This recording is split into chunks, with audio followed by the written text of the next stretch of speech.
So again, welcome to the Secrets to College Funding class. My name is Jerome Bell.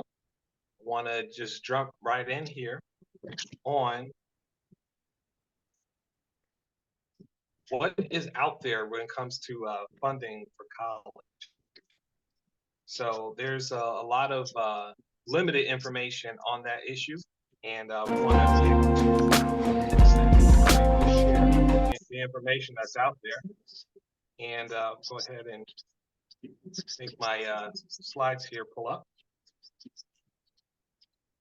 So again, this is a secret college funds, and being able to find out, um, where are those sources for college. So again, I'm Jerome Bell. I'm the founder of Mega School. Mega School is high school, except it's for adults. Whenever you find yourself saying, "I wish I learned that in school," Mega School is where you can learn it right now. Anything from obscure to mainstream, anything in between. That includes financial literacy, that includes secret college funds, things all across the board. But this is one of the topics, college funding, that comes up a lot, along with general financial literacy. So it's one of my most requested classes. So, why am I sharing this? I'm starting a teen program. It's a combination of financial literacy, entrepreneurship, and civics. And in the process of putting this together, I found that there's a great need to know about how to actually pay for schooling. And it's a significant issue and is rising year after year. And as I'm putting material together for financial literacy for youth, I realize that there's actually many resources that are overlooked when it comes to funding for college. So in this teen program, it also includes talking about artificial intelligence. How do you stay one step ahead of AI? And because if you don't, then you get crushed by AI. Nobody wants that. We want it to serve us rather than us being destroyed by it. Also, digital currencies, or what's called cryptocurrencies, Bitcoin and the like. There's a right way and a wrong way to take advantage of cryptocurrencies. There's some utility, some inherent utility in them. And of course, there is the value of them in terms of price. So we look at all of that. Those are the two main focuses on how to prepare for the next generation of youth leadership. The program is actually called Third Party. This is literally a new political party that's going to be exclusively operated and controlled by teenagers, 13 to 18, 19, you're out. And so it's opportunity for them to learn those essential life skills. So that's kind of how I came across this information. And in the spirit of that, I just want to kind of set the tone that there's enough money to go around. There's enough money in the United States for every individual to have $300,000 per person. So that's not per family, that's not per household, that's per individual person. And that's because, and you can Google this, there's $100 trillion total in America. Evenly spread that amongst everyone, that's $300,000 per person, per individual person. So I call it even spread of all the money is the true middle. I think that's a true middle class. So anything that's moving you towards $300,000 of buying power, of net worth, is really moving you to the true fair middle class. So we shouldn't be surprised that there's ways to generate a significant amount of income far beyond what the average middle class person is making. So I say that to manage expectations. So I touched on this a bit before. Ironically, where's the education for how to pay for education? We know that's quite a bit limited. And I want to show you this to this video because it's not just everyday ordinary Americans. Take a look at this. Managers like saying they're going to do dirty looks. That's okay. We're straight. We're going to talk. Go ahead. You said your career is not exactly what you would have wanted it to be, but this proves it. What's not on? Step on it. I'll tell it. We're not going to sugarcoat anything anymore. We've been quiet long enough. Can I get an amen? Amen. All right. Well, I'll put it to you this way. We are the biggest selling female group ever. 10 million albums worldwide. We have worked very hard. We have been in this business for 5 years. And we are broke as broke can be. And we're not like trying to be a sad story. If that was the case, we would have been on everybody's talk show talking about how broke we are. We haven't done that. I know it's hard to believe because we've sold so many albums, but it is possible. That's the deal here. So, and we're not happy at all. But for real, tonight, this is all we wanted. We wanted to win a Grammy, at least one, and we won 2, and that proves that we are the jam. Chili, can you Wait, because I heard Bo Diddley on a So I want to stop right there. They actually go on and talk about how the money breakdown happened with being able to have, well, they had bad managers who were trying to take advantage of them rather than help them. They were paying the highest tax rates. They didn't know how to manage their taxes. This can happen to anyone.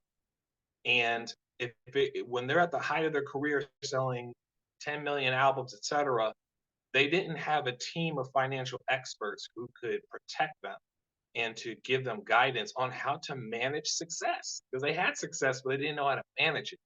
And so it's the same way for us as middle class people is we are successful. We get steady employment, we get a little bit in savings. We're able to sustain a level of lifestyle, but we don't know how to protect it in a way that allows it to grow. Things like we don't know how to raise funds for college ongoing. And so taxes is a big one. They didn't have to pay the highest tax rate. In fact, we're going to show you how they and we can pay the lowest tax rate. So looking at college, this is from usnews.com. And for 2024-2025 school year, the average across the nation for a public in-state college tuition is $11,000. For public out-of-state is $24,000, and for private schools is $43,000. So that's where things sit, and this is where people struggle to raise the funds for college. So let's take a look at this. Let's figure this out together. Imagine we had a research paper. Let's take an academic approach. Let's have a research paper, and here's the prompt. What is the best way to fund your education? So we look at the best way, and we want to say, okay, scholarships, grants, right? If you wrote this research paper and all you talked about was even the best scholarships and grants, at best you'll probably get a C. Because the question is that are those the only ways to fund college? We know about federal student loans like FAFSA and things of that nature as well. Not our first choice, but it's still an option. Caveat with that is even if you file for bankruptcy, student loans aren't forgiven. Interesting, right? So when we look at what's the best way to fund education, we want to take a well-rounded, holistic, integrated approach. You really want to take a holistic approach into figuring out what really is the best way to fund our education. And something that all of us adults know is that your education, it never ends. It never ends. We keep learning. You go on professional conferences. You might go on spiritual retreats. You might travel to another country, to another continent to learn something about how to improve your own health or your own mental health, spiritual health. We never stop learning. And so there's always ongoing funding. So I want to expand this idea of, we saw that range from 11,000 to 43,000 a year. Well, we never stop learning, so we always need to keep funding our own education for the rest of our lives. This is something that wealthy people make sure they do. They invest lots of money on a regular basis to make sure that they are having the best life possible. So they're always investing in education. And but they put in a lot of dollars to get that done. And so sometimes it's a bust, but the problem is, but overall, it's a investment that gives you a return. Let's talk about this as ongoing education, because that is what we're looking at anyhow. Now, when we talk about being smart with money, I'm gonna some people might get triggered by this, but we think about President Donald Trump and I'm not being disparaging with this image. This image is actually in the White House. So he kind of takes it as a badge of honor now. But one of the things that President Trump promised in 2016 is he promised to disclose a piece of information before the 2016 election, and that was his tax returns.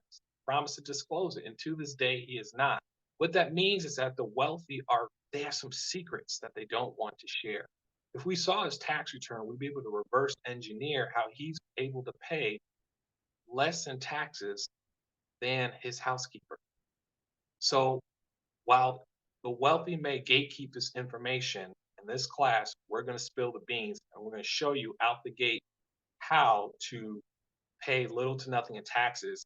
And the same way that you pay little to nothing in taxes is how you have the ultimate trust fund. Your trust, your college fund is ultimately going to become your trust fund. And so when we talk about two things, what's going to actually hold the funds for college, and then where do we actually generate the funds for college? I'm starting with the end in mind. What's ultimately going to hold your college fund is going to be a trust fund. And a trust is literally a three-party contract. We know about two-party contracts. Bob and Sally both signed a piece of paper. That's a legally binding contract. But a trust is a three-party contract, and that makes all the difference in the world. See, the three parties is the creator. That's the one who's creating the trust. The trustee, they're the one who's managing all the funds that's put into the trust fund. And then the beneficiary, the one who's ultimately going to get the money in the trust fund. It's a three-party contract. So, for example, a trust fund baby. We've heard about trust fund babies. We're going to break down what it is right now. So you're a parent and you have $250,000. Your child's only 10 years old. You want to make sure they get it when they're 18. Well, you're the creator as the parent. You're the one who's putting the $250,000 into the trust fund. Well, who's overseeing the money? It'll be somebody who you literally trust, like a godparent. Godparent is, say, for example, a trustee. They're overseeing the money until they're 18, and then the child gets the money. And that's why they're the beneficiary, the one who received the money. Now, this is kind of the naive way to have a trust fund or a trust fund baby. Here's the smart way to do it. We want to own nothing but control everything.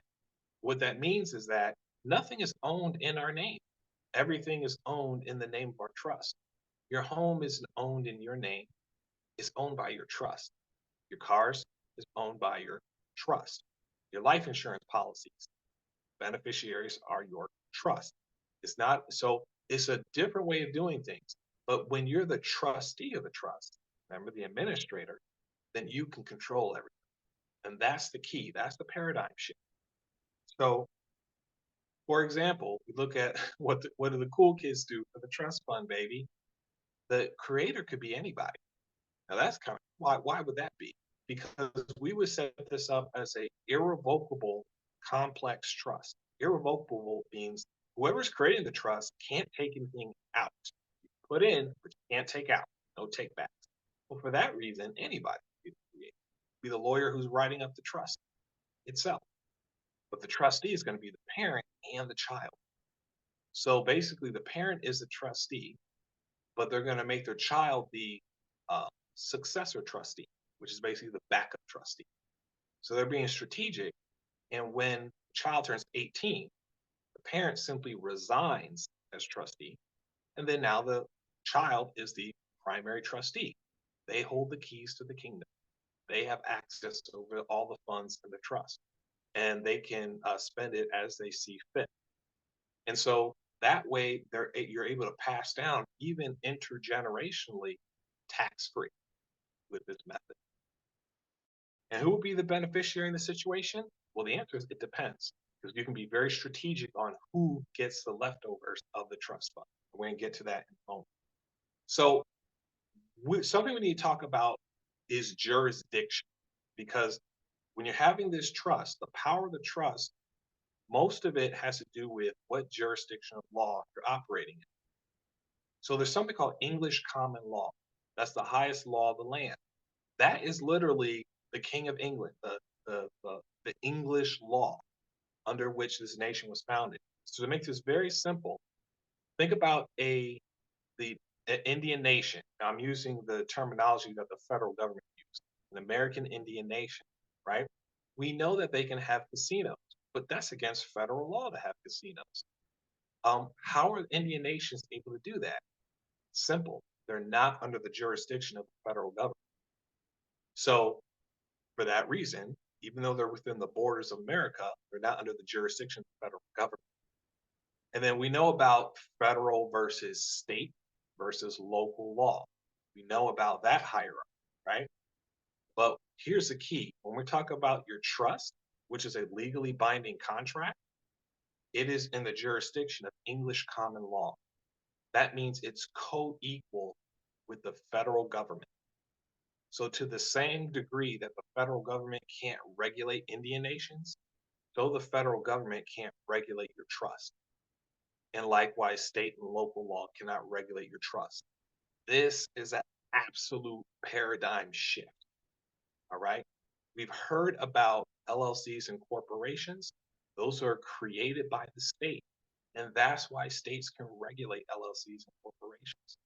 And that's why the federal government can regulate LLCs and corporations, because they're subject to the state. And so, unlike LLCs and corporations, your trust cannot be regulated by the federal government. This is true power to be co-equal with the federal government itself. And this is something that's existed since day one of this nation.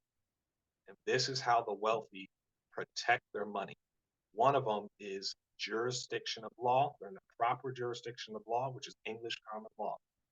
So your trust, for that reason, we use three practical examples. It protects your liberty. For example, your firearms. If your firearms are owned by your trust, then you don't own your firearms. And if you don't own your firearm, you can't have them confiscated because you don't even own them.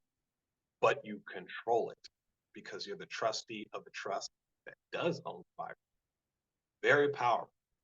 I'll give you another example. Let's go down memory lane here. Let's go back to 1950. All right. We got the jukebox playing at the local diner, the new rock and roll jazz. You're enjoying the best milkshake and burger in town. All right. And but you see this sign. Oh Lord, because we're in the state of Mississippi. And you talk to the restaurant owner, good guy, and he said, well, what's up with that? He says, I'm a law-abiding citizen. The state of Mississippi says I have to have this sign and I have to have these regulations on bathrooms. But you know, hey, buddy, you don't like this, but you're complying. The reason why is because your diner is an LLC, which means it was created by the state of Mississippi, which means that's why you need to abide by the state of Mississippi's law. But if your diner, your restaurant, was owned and operated through a trust, you would not be subject to the laws of the state of Mississippi. You would not have to have that sign. Now, how much of a difference would that education have made at that time? But it was true even way back then. And if the state of Mississippi were to give them a hard time, the federal government would instantly get involved to enforce that contract under English common law. See, if the state of Mississippi were to violate you and try to force this when it's owned by a trust, then they're not in violation of civil rights law, but they are in violation of English common law. And that was true back then. It was true since the inception of the nation. Knowledge truly is power. Power. And one other example, this is just something to think about. For those who are incarcerated, may have loved ones who are incarcerated, they can't make money. And you think about people who have what's called victimless crimes. They didn't commit any violent acts against anyone, so then why are they in prison? Well, for those people, where's their justice? They can still provide for their family from prison. How is that possible legally and ethically? Well, again, you are not your trust. So your trust fund for your family can make money while you're still incarcerated, and you can still be able to generate funds into your family trust fund so that you can pay your family's bills even from behind bars. 100% legal, 100% ethical. So we think about for those who have been injustice through the legal system, as the case may be, there's ways through the law we can still provide justice. It's things we just don't know about. So I can go on and on about that, but I just want to give some examples of the liberty you get with trust. Now, how would we actually leverage trust so that we can generate funds for our college fund and even beyond? Well, we're going to have what I've heard called a trust trilogy by one of my business associates. We have a business trust, which is receiving all income. All money that you're making is coming into your business trust, and that's funneled into your family trust. That's where you're doing all your personal spending. So when you go to the grocery store, instead of swiping with your personal debit card, you're swiping with the trust debit card. Your trust is paying your bills, not you yourself. And any money left over is funneled into your foundation trust. We hear about wealthy people like Oprah Winfrey, LeBron James, Tyler Perry, um, uh, Beyonce, Jay-Z. They have these foundations. It's a tax shelter. And then what they're doing is they're letting this function as a tax shelter. And I'm going to show you exactly how they do it. Let's go through a concrete example. I kept the math easy. All right. Let's say you have $150,000 coming into your business trust. You have $50,000 of expenses. Well, according to the IRS, expenses are tax deductible. You have $100,000 of profit. So that's funneled into the family trust. See, the beneficiary of the business trust is the family trust. So that business trust is actually paying zero in taxes. You had 150,000 that came in, 50,000 is expenses. That's a write-off. And then the 100,000, because it went to the beneficiary, which is the family trust. According to the IRS tax code, any money that goes to the beneficiary is also tax deductible. So 150 in, 150,000 of deductions, that means zero is taxable. So now the family trust is where you're doing your personal spending. You have 100,000 comes in, you only spend 80,000 in the year. That leaves $20,000 remaining. So you funnel that into your foundation trust. The beneficiary of the family trust is the foundation trust. Okay. So you're paying zero tax on the family trust as well. You had 100,000 come in, the $80,000 that you spent, those were expenses because those were obligations of the trust. And so therefore it's an expense, therefore it's tax deductible. And the 20,000 went to the beneficiary, which happens to be our foundation trust. So that's tax deductible too. 100,000 in, 100,000 not taxable, deductible, zero tax. And when we get to the foundation trust, there's one major requirement of the foundation, which is that 5% needs to go to a charity of some kind. So that's $1,000. We'll call it a tax because we have to put it towards a charity. Now, this foundation is a 501c3 charity. So we're basically sending it to our own charity, right? So here's the question. Where did the other $19,000 go? It's recycled back to the business trust. And that's the key. That's the tax shelter, is the recycling of money. So effectively in this example, we had $100,000 that came into our personal spending. We only spent $1,000 on tax. That's effectively a 1% tax rate. 100% legal, 100% ethical. So to reiterate, this is how the money is being recycled. And I want to put emphasis on here so I don't forget.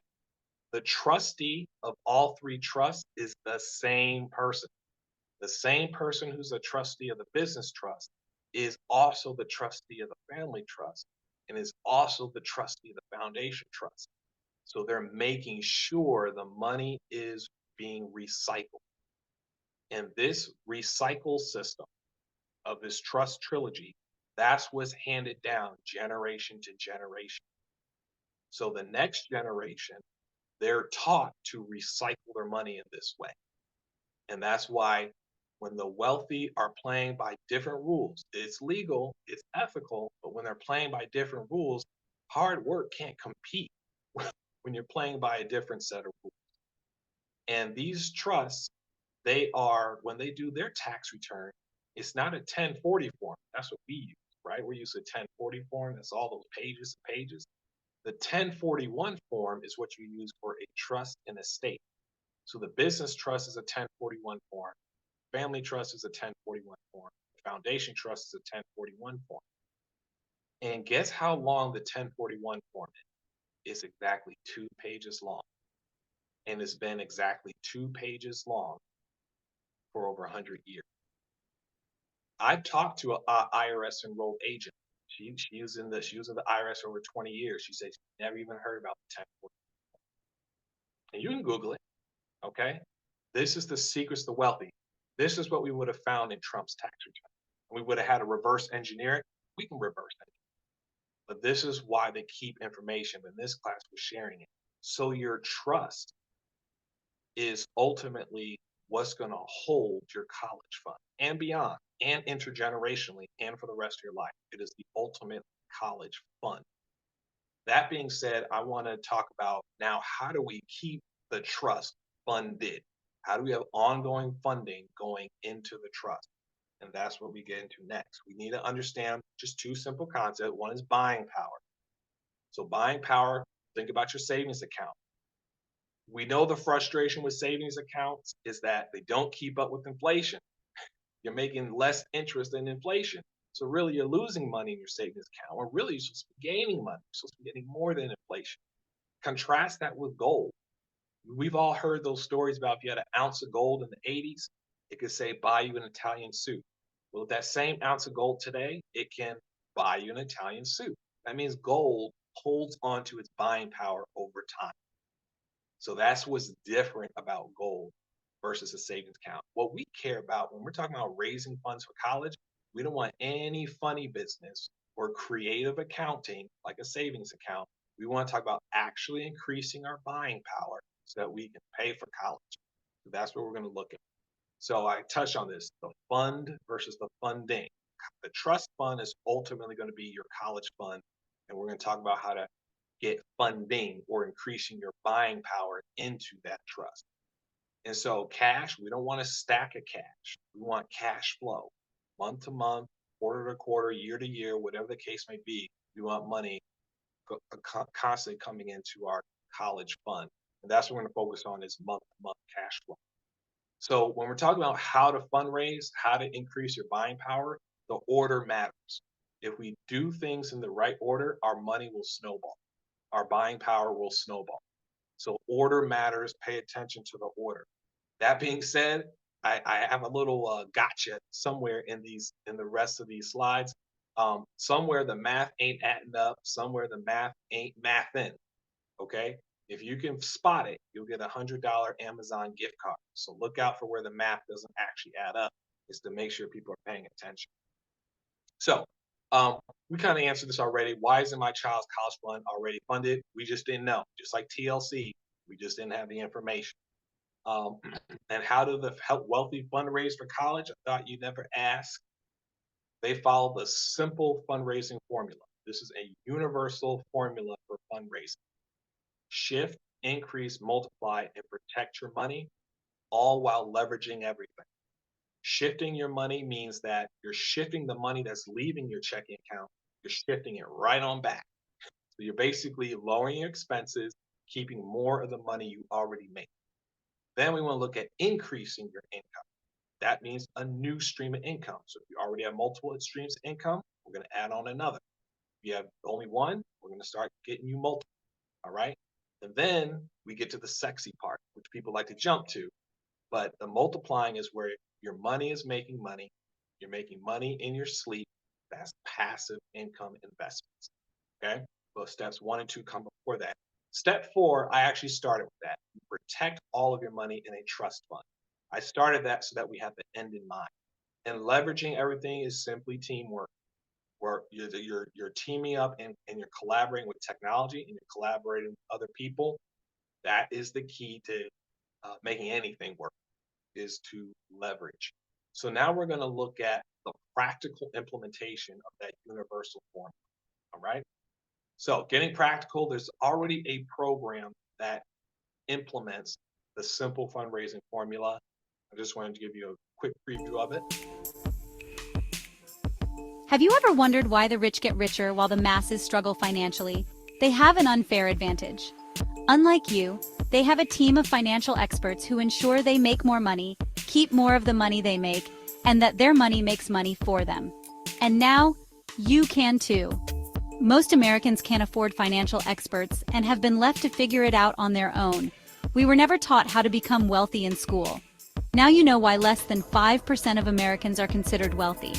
This is why we've created the only lifestyle and legacy company that provides affordable access to your own personal team of financial experts who will handle all the important but complicated financial work for you while guaranteeing your success. Contact the person who shared this video to schedule a lifestyle and legacy conversation today. Your unfair advantage is waiting. And I love that terminology, unfair advantage. Going back to that video earlier, TLC, they had an unfair advantage in being able to have an opportunity in the music industry. It's very unlikely, but they didn't have the unfair advantage of knowing how to manage that success. And we as middle class, we haven't been locked out, but we've been priced out.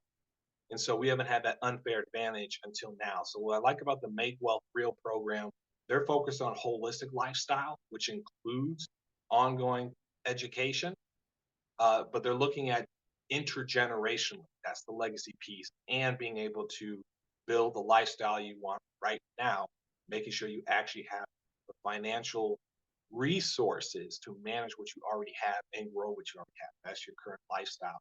We want to take their practical approach and use it to generate funds for college. So now we're getting into the weeds of what that looks like. So an expense versus an investment. Is college an expense or an investment? Well, the answer is it actually depends. But good education is an investment. It's not an expense for this reason. If it's giving you more than what you're putting into it, it's an investment, plain and simple, a return on investment. And that's what good quality education is. And the same applies to this program. The Make Wealth Real program, it costs $150 a month to participate in. Okay, so the question is that a $150 monthly expense or is it a $150 monthly investment? Well, that depends.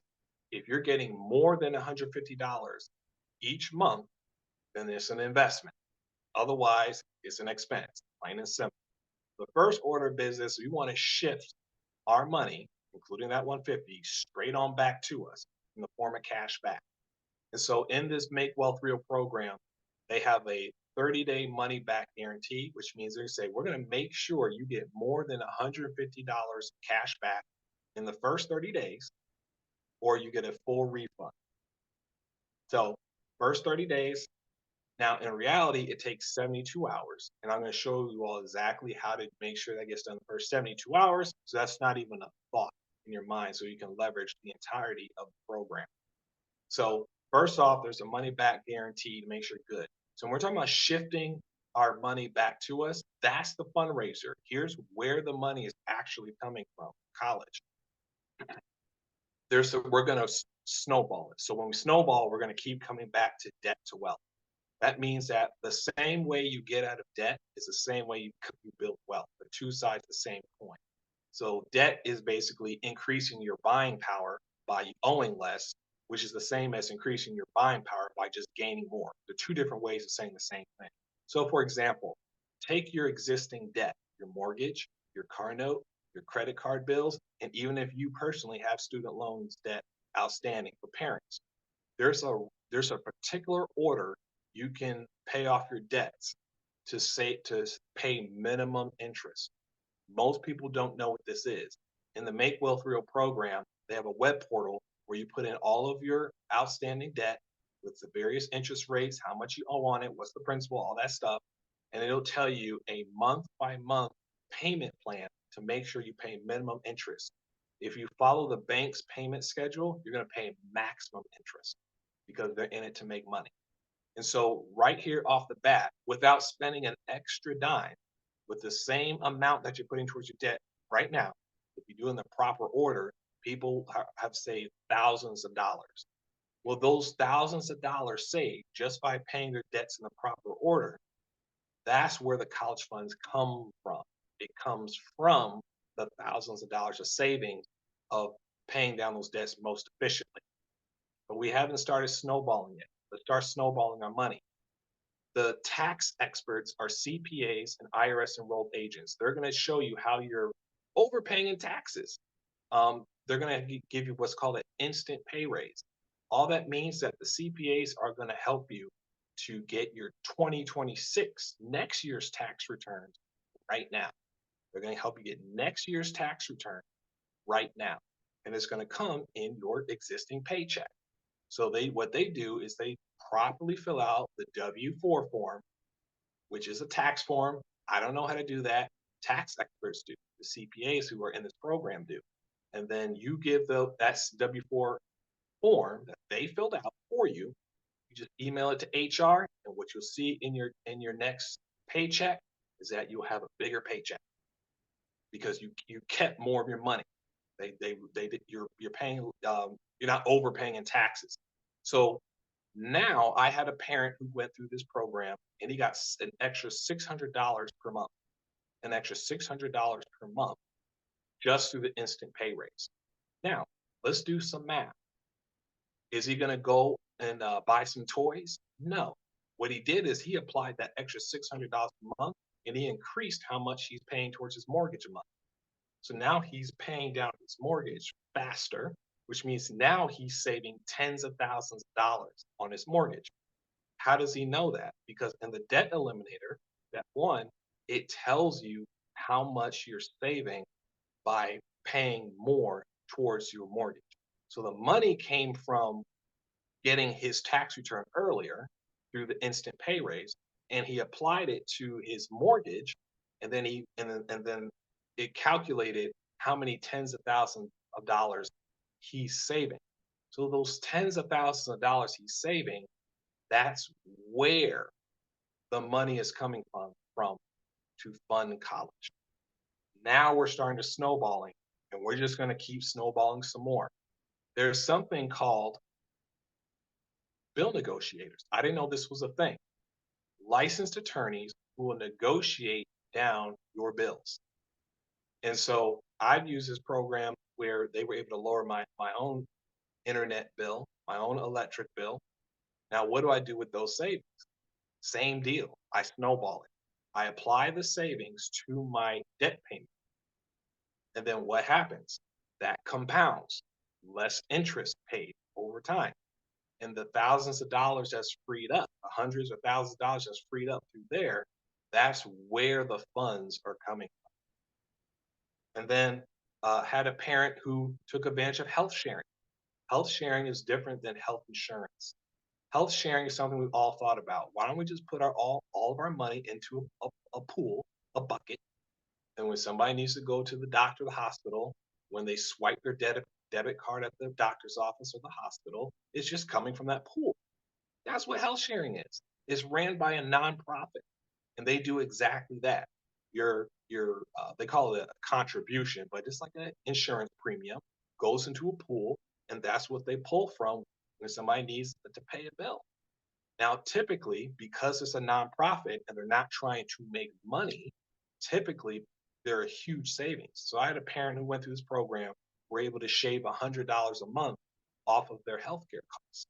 Well, then guess what? They snowballed that $100 a month into paying down their debt early, and then that compounds to thousands of dollars, and that's where the college funds is coming from. And we just keep doing this over and over with our monthly expenses. Credit restoration is done through a program called Cambridge Credit. They've been around for 30 years, and they help correct your credit report so that you can raise your credit score. Higher credit score allows you to get lower interest rates, which allows you to snowball it once again, to pay less in debt, freeing up thousands of dollars.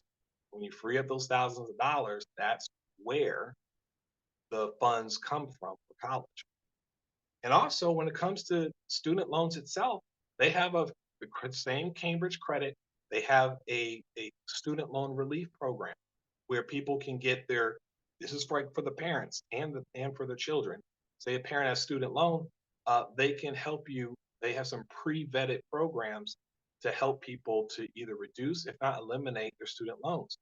A man named David Pitts out of North Carolina, he went through their program and they were able to take off $30,000 from his student loans. When he's taking off $30,000 from his own loans as a parent, that frees up $30,000 that he had earmarked can now go towards paying for his child's college. That's where the funds are coming from. And he said the difference in the program is that what they do is they are proactive in helping him fill out the various programs. It's different than what we hear a lot of people say is like, oh, we'll just go to this website and it looks like it was made in the year 2000 and but they pre-vet them. And so a student can also proactively enroll in those pre-vetted programs to help pay for college if the parent doesn't already have the money just by going through this program alone. And then there's a rent-to-own program. You think about this, in this rent-to-own program, you can get into a home in as little as 30 days. That's not common, but it has happened. But in as little as 30 days, you can get into a home that you own. And if you can pay for rent, you can pay for a mortgage. And when you have a home ownership, you can get equity. So another option is that if you take out what's called a home equity line of credit, take out a line of credit out of your home, that is a source to be able to pay off or to pay for college. As not your first choice, but it's still a choice. It's better than a federal FAFSA loan because again, even when people file for bankruptcy, those student loans aren't forgiven. But if you make a loan to yourself, different story. Again, being savvy with our money. It's another option on the table. You also get a $150 spending credit to various merchants in your neck of the woods and around the country. And so with that, it's rolled over month to month, $150, and that's $150 less that you need to spend month to month. Where do you put those savings? You snowball it into your debt. Now, ultimately, the dollar amount that's going into paying down your debt early, which will compound over month to month, right? Eventually, once you start paying off those debts, you keep that budget of debt payments and you start investing in those passive investments. We're going to get there in a moment, but that's how we transition from debt to wealth. And as you're paying down the debt, there's that tipping point where you take the same dollar amount and now you start putting into interest-bearing investments, which we're going to get to in a moment. All of it is generating funds, increasing buying power to pay for college, using the resources you already have, but the experts are just telling you how to use the resources you already have to generate those funds. So we've tracked this program for several years now across the nation, and on average, when it's all said and done, the average cash back is $2,000 per month. So that's the average results. And so to make sure people are getting cash, being able to get more than enough to pay for the cost of the membership, just do these three. If you're a C student, you're just average, just do those three. Debt eliminator, instant pay raise, and do a debt to wealth consultation. And now you're snowballing. All right. And that will make sure. If you're an F student and you do nothing else, you're lazy, do the instant pay raise. That alone, like the parent I mentioned, he's from Minnesota, that alone will likely pay more than pay for the cost of membership. So you can fully take advantage of all the snowball. Okay. So I say that as a practical advice. And again, there's a 30-day money back guarantee. You don't find that in the finance industry, but when you have a complete holistic system, you can make those guarantees because the experts have already performed. So no questions asked, refund. If you don't get your money back within 30 days, no hassle. So we talked about shifting, and notice we focused on the biggest expenses. That's government, banks, and big business. Government in terms of taxes, banks in terms of debt interest, big business in terms of lowering those expenses. But then there's only so much you can do, and now we look to increasing our income. That's another stream of income. So what would that look like? So we're talking about increasing. So we talked about scholarships and grants, okay? Here's the gotcha with that. Scholarships, you have to do something, athletics or academic, right? There's a condition. A grant, they'll just give you the money, but you usually have to fill out an essay. So here's the gotcha. time and energy goes into filling out scholarships and grants, right? If you go for those $20,000 and $30,000 scholarships and grants, it's less likely you'll get them. So what do we say? Go for the 500, go for the $1,000, right? That's smart. But then say that to a college student or a high schooler, and they do that face, right? Because they know it's going to take time and energy to apply for those scholarships and grants that they probably can get, but they're smaller, right? So they're not lazy. They just know it takes time and energy. So that being said, if we're going to have to invest time and energy to even get the quote unquote free money, let's consider all of our options. What if you just got a job and got more money that way? What if you invested in real estate? That's a tried and true formula. What if you bought a franchise? That's a formula as well, proven success model. Why don't you get a side hustle, Uber, DoorDash? You know, that's going to take time and energy as well. What if you just started a new business? Let's look at the skills you already have. What if you made a business out of the skills, so what you're already good at? And then what if you just got a second job? The answer is there are pros and cons with all these, and they all require time and energy investment, even the scholarships and grants. So that being said, here's a question. What do those wealth experts do? The CPAs and the licensed attorneys, the real estate professionals, the insurance agents and high yield account managers, land bankers, precious metals experts, and trust experts. We haven't even touched all these. How do they make extra income? Well, at a bare minimum, they refer amongst each other. They refer clients to each other, and then they get paid a referral fee. Now, that's not the only thing that they do, but it's kind of like bare minimum, they refer clients amongst each other. So why don't we take a page from their book and kind of bare minimum, we do what they do. We will refer clients or people to the experts in this very program. And here's the bottom line. 12 referrals gets you $600 a month. And that's the same 12 referrals, the same 12 customers month after month will produce $600 a month of passive residual income. That's the bottom line. And it scales more or less from there.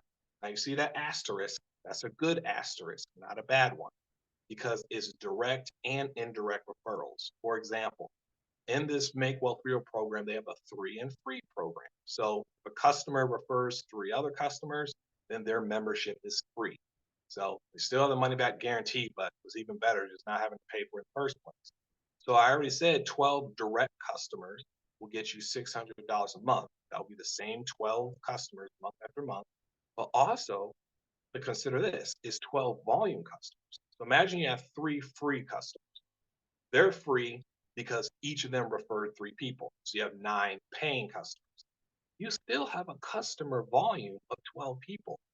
Either way, you get paid $600 a month for the same 12 people. The same 12 people direct or the same 12 people indirect as a volume, you still get paid $600 a month passively. Folks, I don't think that exists anywhere else. You ask somebody in real estate, what does it take to get $600 a month from scratch? From scratch, what does it take to get $600 a month passively? So this is an option on the table, and it scales from there. You can get up to $15,000 a day, not per month, per day.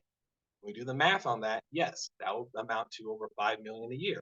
You can make athlete money in this program on the revenue share program, which is complimentary, if you want to. So this is something I tell teens. Remember, I started this was driven by research for the teen program I'm developing. You hear a lot of teens who say, I want to be a rapper, or I want to be a social media, I want to be a TikTok, right? I want to be an actor, right? Well, they're really talking about income. You can get athlete money through this class. And so this is an option on the table. So with that being said, this is a program that can be leveraged by anyone. You know, Kobe Bryant went into the NBA at 18 years old. So did LeBron. LeBron was the last one. Then they said you can't do it anymore. You have to do at least 1 year of college. With this program, even a child can make money teaching financial literacy, how to pay for college. So the key about the leverage is invite them to class. That's the leverage. Let them get access to the information, get that unfair advantage, which is just the knowledge. And if they want the practical help, they can get it. There'll be a referral. It's all good. Right from the class. Now, we talked about shifting, increasing. Now we get to what's the sexy part, which is the multiply. And multiply, those are passive investments. Okay. So we look at this and how do we multiply our money? Well, first things first, we look about the diversified cash flow account and the private reserve account. These are two high yield accounts. You get uninterrupted. Here's what's the same about them. They're going to talk about what makes it different. This is uninterrupted compound interest tax free. And this is nothing new. This has been around for over 100 years. It just hasn't been mainstream knowledge. So uninterrupted compound interest tax free. But the biggest thing about this is that you can double dip these high yield accounts. That means you can take money out of the accounts, but you still get uninterrupted compound interest tax free as if the money never left. So this is how people will double dip on other investments, whether it be it land, real estate, precious metals.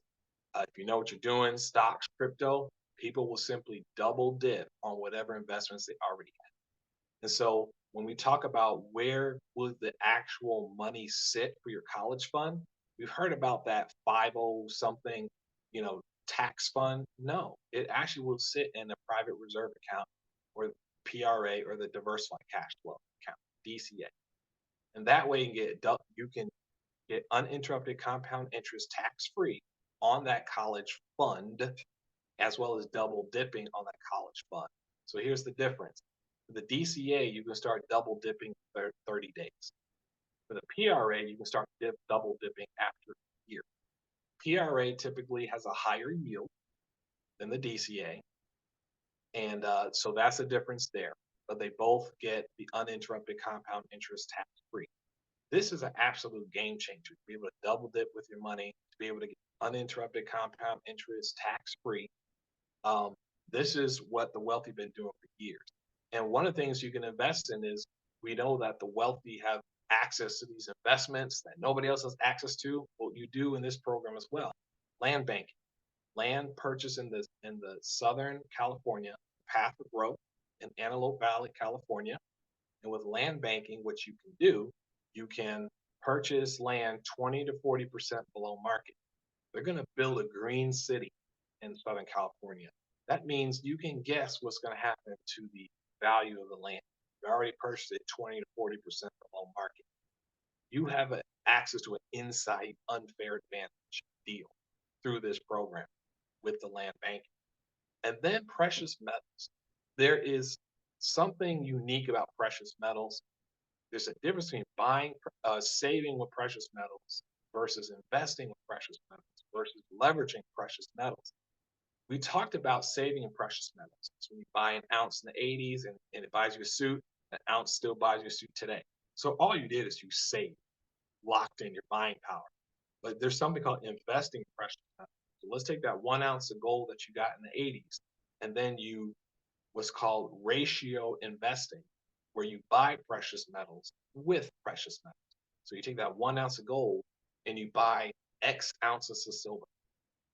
And over time, you take the X ounces of silver and you buy Y ounces of platinum, et cetera, et cetera. Over time, that 1 ounce of gold won't buy you just one Italian suit. It'll buy you 2 Italian suits. You've increased your buying power over time without spending any additional money. Now, lastly, and this is really exciting, is that you can leverage precious metals. That means you can take your precious metal, store them in a private depository that's regulated, that's licensed, that's insured, and you can loan out your precious metals to institutional investors. That means that's a Charles Schwab, that's a JP Morgan, and they will give you a monthly return on your precious metals that is being leased out between 1.5 and 5% per month, not per year, per month. 1.5 to 5%. So you got to multiply by 12, figure out the yearly. This is insane. This is the access you get with these experts, and you're not going to find it anywhere else. I haven't found it anywhere else. If you have, tell me, and I'd love to share it. So when we talk about fundraising. This is where the funds are coming from. The funds are coming from these accounts, from these deals, from these strategies, and from these contracts that is not available to the general public, but you get access to it through the Make Wealth Real program, and that's how you can fundraise, even by passively generating funds for college. So that's what you get. Now, that being said, again, shift, increase, multiply, and protect. Leverage everything. We actually already talked about protect. That's the trust fund. The trust fund is in the Make Wealth Real program. All of what we went through in the beginning, because I wanted to have the end in mind, is in the Make Wealth Real program. And just a quick bonus, I'm going to go here. This is a special scholarship, tax income bounty. Ask me about that if you're interested. But one of the things that next time on Mega School we're going to talk about in class number 2 is central bank digital currencies. Every nation on the planet, every single one of them, they're planning to make paper cash money banned, outlawed, illegal. That means the U.S. dollar in the United States will be banned. Will be forced to use one digital bank that's completely controlled by the government, and that means they can freeze or drain your bank account at any time for any reason. And if you look up FedNow, that's the software that will run the CBD for America, right? They haven't turned it on yet to function as a CBDC, but the software is already in place. They just need to turn on the switch. This is insane. This is why we know all the nations of the world, they're frenemies. They're frenemies. Look at Russia, Ukraine, Israel, Palestine, America, China, North Korea, South Korea. They're all implementing this. They're all frenemies. And we already gave you some hints on how to protect yourself from it just in the Make Wealth Real program, but there's more to it in class number 2. So next time on Mega School. So thank you for your attention. This was just the tip of the iceberg, but this goes a long way for helping people to raise funds for college. That being said, I want to open it up for questions. Feel free to come off mute and ask any questions.